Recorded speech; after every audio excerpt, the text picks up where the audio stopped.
Hi everyone, nice to have you with us today. My name is Anouk, I'm the founding mother of Signed by You. In designing our products and shoes, we have two core values. First, artistic expression, and the second one is a conscious approach of our planet and its people. I believe that how we represent ourselves nowadays is an authentic expression of how we think, live and feel. And Signed by You was born on that philosophy. We create essentials and shoes, of course, to give you the freedom to express yourself. Essentials, unique pieces that allow you to tell your story. And in this whole entrepreneurial journey of Signed by You, I have had the pleasure meeting many people, mostly women, all with their own story. And I would like to share those stories because they are my biggest inspiration to create. And again, I would like to share those stories, and we're going to start today with Celia Geraedts from Blue Print Amsterdam. And yes, now we are in the working space of Celia Geraedts from Blue Print Amsterdam. Celia is the indigo specialist in the Netherlands. She is working as a consultant for all the big denim brands, and she's making her own art. I know her as a really warm and interesting person because we created a shoe together, a variation of the cat, like this. And Celia was, of course, as you can see, responsible for the lining. She did it all by hand with a natural indigo. So I'm really curious to meet her. So let's go. Hi Celia, it's so nice to have us. We're delighted to be here. In your studio, I assume, tell us, where are we? Well, welcome. Thank you. Thanks for coming over and asking me for the little interview. Where are we? So we're in my studio, the studio of my company called Blue Print Amsterdam, indigo dyeing studio, but also I would say artisanal, design studio. And there's all the things you need here to create. And how did you get into this? So I worked for Levi's about 15 years back, and afterwards, through an assignment for Denham, I ended up in Japan, and I wanted to study with an indigo master, and came back and went from small indigo vat to bigger and bigger, and got a little bit out of hand. Now I've been doing this for a long time already. What I love about indigo, for me, it is not just a color, but it's a whole world. So there's a couple of really good craftsmen around the world, and there's so much still to discover because it's really a craft and a technique, and it's almost also a little bit scientific. So you can always keep on going to find discover new findings. And next to that, also trying it out on different materials. And it's kind of like an ongoing quest for me. And I really like it that I can really specialize in this. I mean, I think everybody can do it, but not everybody can maintain it. So if you want to be, I always had this idea, like I want to be the best.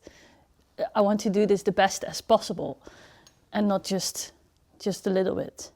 So, then I ended up doing this really, really thoroughly. Yeah. And next to that, I also love about it is that magic moment when it transfers from green to blue. Yeah. It's still my super amazing, although I've seen it so many times. Because do you know the outcome? Well, in the end, it will always be blue. Yeah, of course, of course. It depends on what type of technique you use, but I know a lot of techniques, like shibori techniques, but it can always surprise me still as well. And is that exactly what you love about working with indigo? I was working in the field of denim. Yeah. I got into touch with indigo. Well, that was first synthetic indigo, and I think that kind of was a logic follow-up. Yeah, it's that. So it was then logic for me to discover that path. Yeah. And yeah, I guess if I would have worked in a world where there's a lot of pink, I would have gone into more matter or something. You were going to Japan to learn about the crafting techniques of working with indigo. What were your experiences over there? I think my trip to Japan was life-changing for me. And also I felt like I came home. So everything there is so much more thought about and really thorough and very well designed, and there's a different vibe, maybe also much more respect for craftsmanship and time and effort is put in, and that's something which completely fell into place for me, which is also a thought that I like applying to the products or the concepts that I make. I was in one of your workshops, and I thought it was really inspiring, the way you tell and teach. And it also was a little bit, when we were around the indigo part and the dyeing, it looked a little bit like a meditation in a way. It touches stillness. I think that's a really nice way to put it. This year, I have really experienced that. And also for me, that's a gift.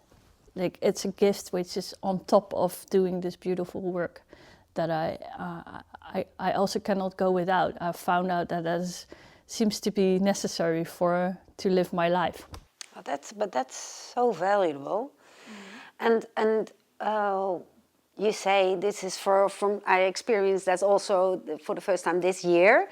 Why do you think that was the right timing to experience that for yourself? It's because I lost somebody very dear to me, and during that time I did a lot of art.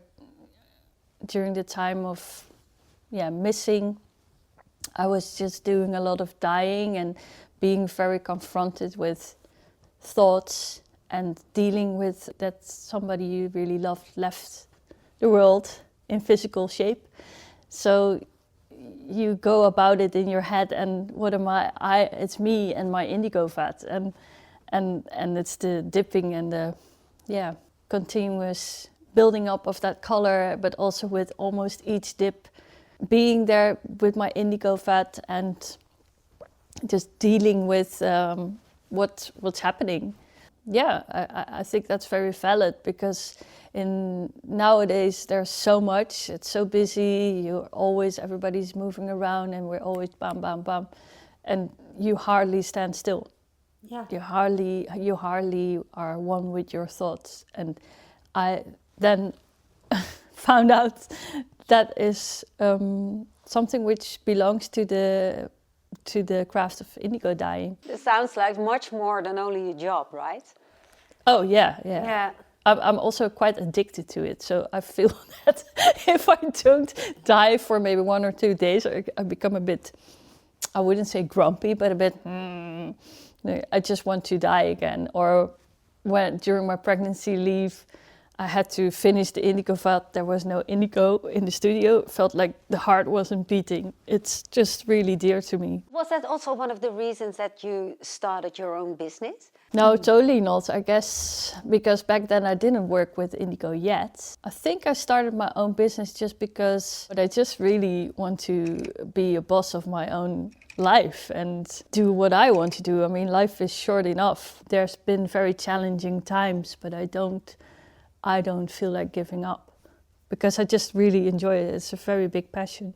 And you're also a mother of 2 beautiful kids. How you combine those 2 things with being an entrepreneur, with all the challenges and having 2 kids? Also, that has to do with choice. I remember when I had the first one, I was still thinking I could do some work while I would be with him, which after about 2 years, I really noticed that doesn't work.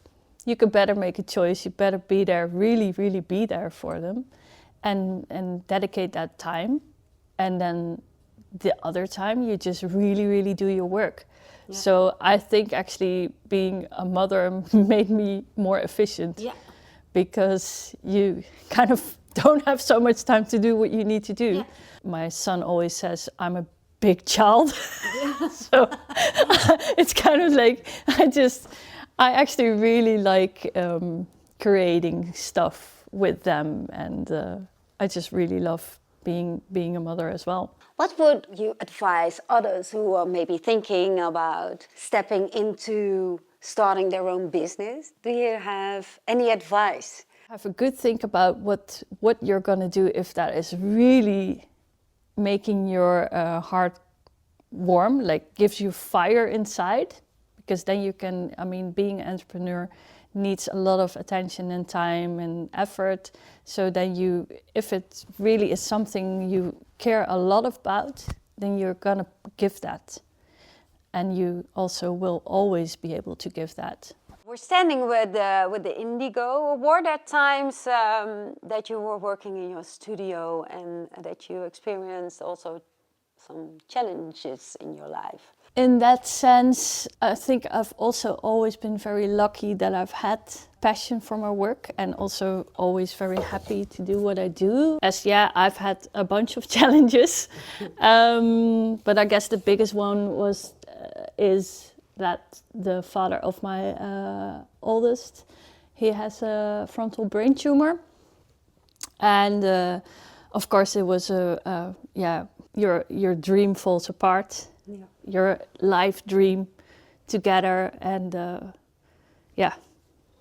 that's been very tough. Yeah. But then again, also it was really good for me to continue to do what I do, because that was also for me something steady, something which also gave energy during that time. What this situation gave us is that we're very much living in the now, which sounds a bit like a quote on a, some kind of a poster, but that is the gift which came from, a diagnosis like that.